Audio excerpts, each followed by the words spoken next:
Gen Z ये नई generation ने तो उनको सत्ता से हटा दिया है। जेनजी का क्या मतलब होता है? नए जनरेशन का नई सोच, ये तो मोदी जी के साथ में है। हमारा यहाँ तो मोदी जी का सरकार तो लोगों के लिए जीता है, लोगों के लिए ही समर्पित है। तो जेनजी अगर खिलाफ है तो वो कांग्रेस के खिलाफ होगा। यूथ उनसे कनेक्ट करता है। बिल्कुल नहीं। हमारा नेता प्रतिपक्ष विदेश में जाकर के कहते हैं कि भारत जो है दुनिया में नेतृत्व नहीं हो सकते हैं। समस्या क्या है कि विदेश में लोग कहीं ये ना सोच ले कि भारत में सब राहुल गांधी जैसे हैं, तो बदनाम तो देश का होगा ना। आप लोग राहुल गांधी को लेके इतना ज्यादा रिएक्ट क्यों करते हैं? देखिए, मैं राहुल गांधी जी को इसलिए अहमियत देता हूँ, इसलिए इज्जत देता हूँ क्योंकि वो नेता प्रतिपक्ष है। अब देखिए, इतिहास में इंदिरा गांधी जी भी नेता प्रतिपक्ष थे, वो अपोजिशन में लीडर थे।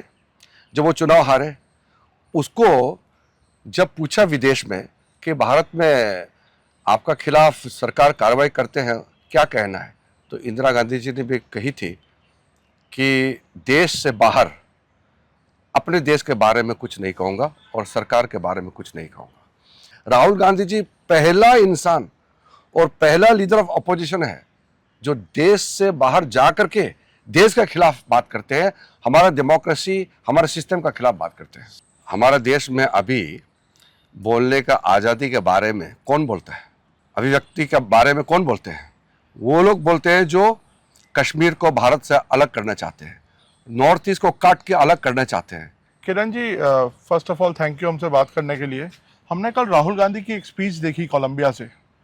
उसमें उन्होंने कुछ चीज़ें बोली जो बीजेपी को शायद पसंद नहीं आई। उन्होंने बोला कि ये देश के खिलाफ फिर से एक बयान दिया गया है विदेश में जाके। आपकी क्या इस पर प्रतिक्रिया है? मैंने भी सुना है राहुल गांधी ने कोलंबिया में क्या कहा है। उन्होंने कहा कि भारत विश्व में नेतृत्व नहीं कर सकते हैं। बहुत गलत बात बोला है उन्होंने। और मोदी जी के नेतृत्व में भारत कई क्षेत्र में आगे निकल रहे हैं। और हमारा नेता प्रतिपक्ष विदेश में जाकर के कहते हैं कि भारत जो है दुनिया में नेतृत्व नहीं हो सकते हैं। समस्या क्या है कि विदेश में लोग कहीं ये ना सोच ले कि भारत में सब राहुल गांधी जैसे हैं, तो बदनाम तो देश का होगा ना। हमारे देश में बुद्धिमान लोग हैं, अच्छे अच्छे नेता हैं, अच्छा विचारधारा लोग हैं, लेकिन राहुल गांधी ऐसे बोलते हैं तो लोग तो सोचेंगे ना कि ऐसे वाला लोग ज़्यादा है क्या इंडिया में। तो ये चीज़ जो है ठीक नहीं है। और हमने प्रतिक्रिया भी किया है पार्टी ने कि राहुल गांधी ने जो बोला है वो ठीक नहीं बोला है। सर, आप लोग राहुल गांधी को लेके इतना ज़्यादा रिएक्ट क्यों करते हैं? हमेशा मैंने देखा है जब भी वो कुछ बोलते हैं। कल बीजेपी ने प्रतिक्रिया दी, अभी आप भी थोड़ा गुस्से में हैं उनसे, तो क्या आपको लगता है? देखिए, मैं राहुल गांधी जी को इसलिए अहमियत देता हूँ, इसलिए इज्जत देता हूँ क्योंकि वो नेता प्रतिपक्ष है। Rahul Gandhi as a person हमारा कोई लेना देना नहीं है, लेकिन नेता प्रतिपक्ष है। मैं संसदीय कार्य मंत्री हूँ। हमारे पार्लियामेंट का लीडर ऑफ अपोजिशन अगर गैर जिम्मेदाराना बात करेंगे तो हमको तो अच्छा नहीं लगेगा। अब देखिए, इतिहास में इंदिरा गांधी जी भी नेता प्रतिपक्ष थे, वो अपोजिशन में लीडर थे। जब वो चुनाव हारे, उसको जब पूछा विदेश में कि भारत में आपका खिलाफ सरकार कार्रवाई करते हैं, क्या कहना है, तो इंदिरा गांधी जी ने भी कही थी कि देश से बाहर अपने देश के बारे में कुछ नहीं कहूँगा और सरकार के बारे में कुछ नहीं कहूँगा। उसके बाद जितने भी नेता प्रतिपक्ष आए हैं, चाहे अडवाणी जी हो, चाहे अटल जी हो, सुषमा जी हो, या शरद पवार जी हो, या कई नेता प्रतिपक्ष रहे हैं।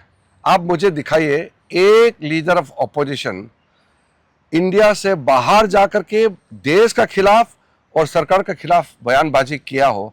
आप मुझे एक दिखाइए। राहुल गांधी जी पहला इंसान और पहला लीडर ऑफ अपोजिशन है जो देश से बाहर जाकर के देश के खिलाफ बात करते हैं, हमारा डेमोक्रेसी, हमारे सिस्टम का खिलाफ बात करते हैं। सर, देश पे आते हैं। कांग्रेस और राहुल गांधी ने भी शायद अभी कहीं बोला है कि बिहार में जनता जवाब देगी, जेनजी जवाब देगी आपकी पार्टी को। तो आपको क्या लगता है, जेनजी से जोड़ने की कुछ कोशिश की जा रही है क्या? देखिए, राहुल गांधी जी के मुंह से जेनजी बात निकलना तो शोभा नहीं देते हैं।